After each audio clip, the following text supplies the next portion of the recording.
Dear ladies and gentlemen, welcome back to the analysis of YOLENO TV. I hope you're well from wherever you're watching this channel. As usual, I always start by appreciating everybody who is supporting this channel and giving this channel a chance to grow. If you wish to support us, just hit the subscribe button and then you can hit the like button. So I was listening to one of my favorite, FM stations. And then in that listening, or during that process, I managed to listen to Jane MARRIOT. And Jane MARRIOT is the British High Commissioner, the outgoing. And I understand that there is Neil Wigan, who is the new incoming British High Commissioner, who is going to take over. And from my research, the High Commissioner is supposed to be here on a 4-year term. So Jane MARRIOT's term are expired. So during this interview of Jane MARRIOT, there are a couple of things I managed to pick from this interview. But the biggest thing that I managed to catch, the biggest part that I managed to catch a glimpse on is in the response of Jane MARRIOT on matters of IEBC and whether he played a role in this IEBC decisions. So there is something that I noticed in her response. I'm going to share this part with you, and then there's a video I will share with you about that response, when he was asked whether she played or whether the British Commissioner played a role in making IEBC to make particular decisions as far as who is supposed to be awarded the win. So first, before we get there, there is something that Jane MARRIOT leaked in that interview. She said that when she came here to Kenya, she thought that it was going to be like, a give and take, that each players, that the UK and Kenyans were going to be on the same level. But she said that she realized that there was some kind of post-colonial legacy here in Kenya, in that the UK were trying to be unfair on Kenyans by, like instilling or forcing Kenyans on certain things. So Jane MARRIOT was asked whether she played a role in making sure that CHEBUKATI made certain decisions or announced certain people as their, the winners of that election. There is something that Jane MARRIOT mentioned. She said that she met CHEBUKATI before elections results were announced. She goes further and says she met CHEBUKATI before results had started trickling in. So the question here is very simple. Why did she meet CHEBUKATI before results had started trickling in? Could it have been proper for her to meet CHEBUKATI after results had been announced or after results had trickled in? Why did she meet CHEBUKATI before results had started trickling in? Let me share this video with you before we get further into deciphering why she could have met CHEBUKATI before results had started trickling in. So stay tuned and listen to this video. The UK and Kenya still had this kind of post-colonial legacy. You'd respond to this directly because the accusation has been that you were among those that were pushing CHEBUKATI to declare the winner, even when there was contention on who the winner could be. Yeah.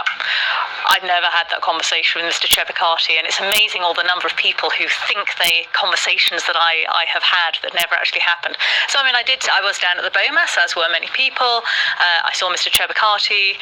I remember we spent about an hour together one day because the election results hadn't started coming in yet. And actually, he was a bit bored. And so we did just kind of, spitball, what's going on. We deliberately didn't get into who do you think is winning. We talked about things like how long do you think it will take for the results to come through, when do you think you might be able to declare the results.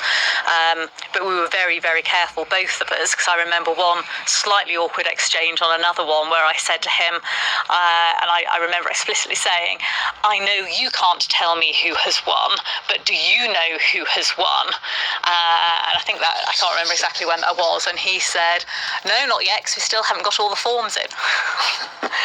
And that was probably as close as we got to a conversation about who had won.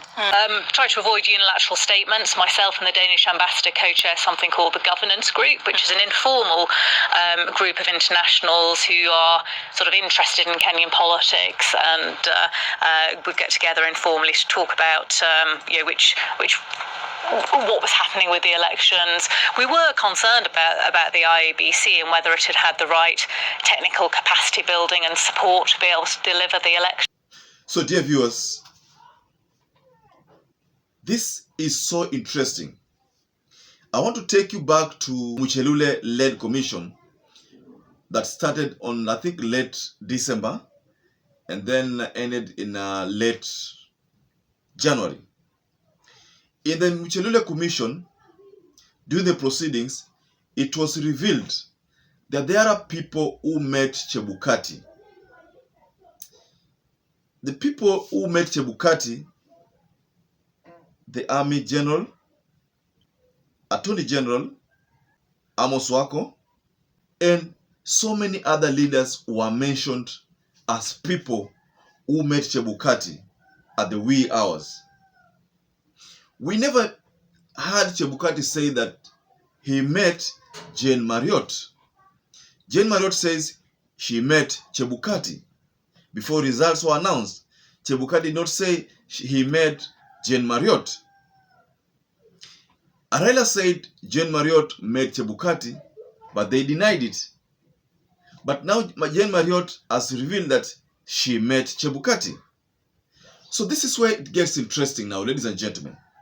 Soon we will hear KooMe say that he met Chebukati, whereas Chebukati did not mention that he met KooMe.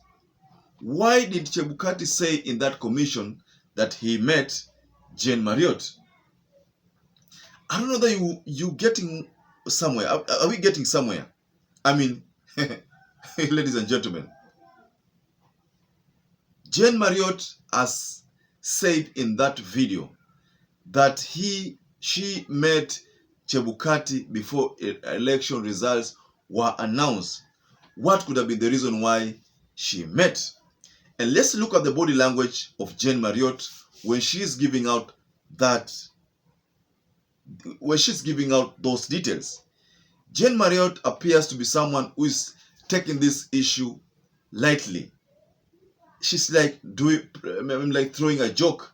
It's not something that she treats very seriously. Jane MARRIOT. When Raila first of all talked about the US and the UK playing a role in making sure that Chebukati announced results in a particular direction, many people said Raila Amolo Odinga alikuwa anasema uongo. They said that kama kawaida yake ni kulalamika na ku-apportion blames.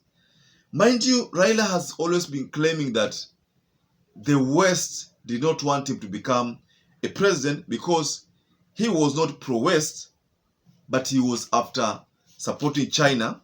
And since China had supported Russia, and the US and the UK were not pro-Russia, pro-China, so there was no way they would have allowed Raila Amolo Odinga to be the president of this Republic of Kenya. Jane MARRIOT talks about post-colonial legacy. That statement only inachongea hii matter and confirms that the post-colonial legacy, which means that the UK are still trying to force Kenyans to do certain in their own preferred direction, could have played a critical role in that election results announcement. Jane MARRIOT has blundered by talking about post-colonial legacy as playing a role in determination of certain policies from the UK, policies which Kenyans are implementing. Some of those policies are only favored by UK, so that Kenyans are supposed to implement policies that only favor UK. Let's talk about the issue of gay marriages.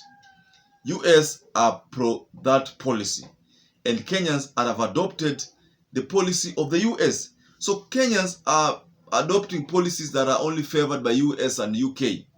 So Jane Marriott has talked about post-colonial legacy.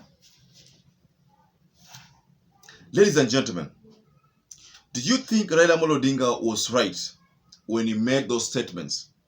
Especially when he talked about the US and the UK playing a role.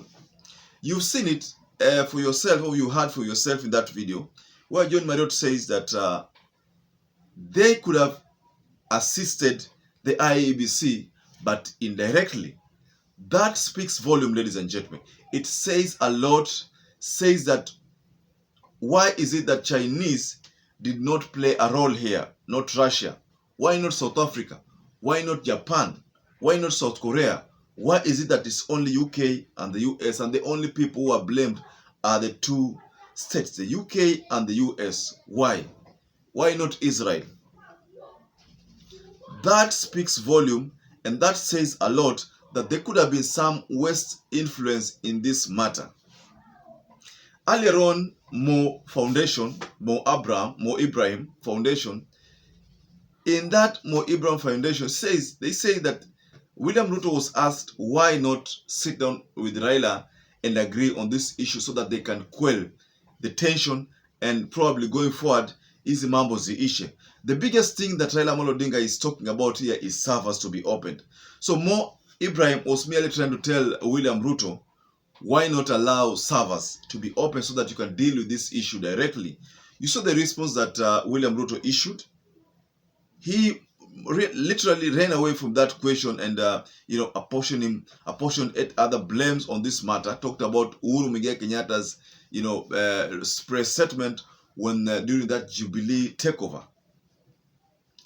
I personally think that Jane Marriott pale amekosea, na ile statement ambayo release jana ita affect kabisa mijadala ambayo itaendelea mbele going forward regarding this issue of server and regarding this issue of West influence on the Republic of Kenya.